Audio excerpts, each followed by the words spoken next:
श्रीभगवानुवाच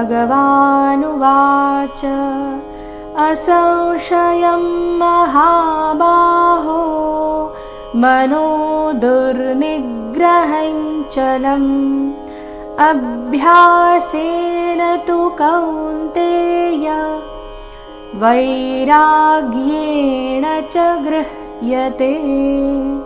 ಶ್ಲೋಕಕ್ಕೂ ಮೊದಲಿದೆ ಶ್ರೀ ಭಗವಾನುವಾಚ ಅಸಂಶಯಂ. ಸ ನಂತರ ಬಂದಿರೋ ಅನುಸ್ವಾರದ ಉಚ್ಚಾರಣೆ ಬಾಯಿ ಮತ್ತು ಮೂಗಿನಿಂದ ಈ ರೀತಿ ಉಚ್ಚಾರಣೆ ಬರಬೇಕು. ಅಸಂಶಯಂ ಮಹಾಬಾಹೋ ಮಹಾಬಾಹೋ ಮನೋ ದುರ್ನಿಗ್ರಹಂ ಚಲಂ. ಮನೋ ನೋ ದೀರ್ಘ, ದುರ್ನಿಗ್ರಹಂ ಚಲಂ. ದುರ್ನಿಗ್ರಹ, ಇಲ್ಲಿ ನೀ ಮೇಲೆ ಆಘಾತ ಬರಬೇಕು.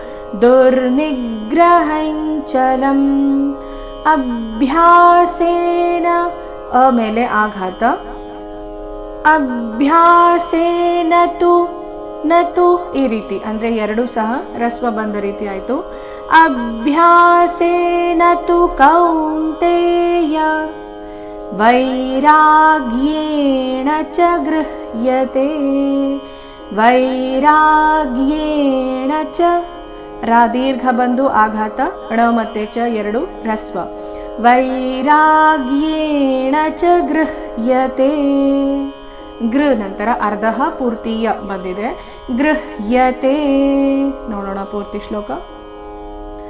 ಶ್ರೀ ಭಗವಾನುವಾಚ ಅಸಂಶಯಂ ಮಹಾಬಾಹೋ ಮನೋ ದುರ್ನಿಗ್ರಹಂ ಚಲಂ ಅಭ್ಯಾಸೇನ ತು ಕೌಂತೆಯ ವೈರಾಗ್ಯೇಣ ಚ ಗೃಹ್ಯತೆ.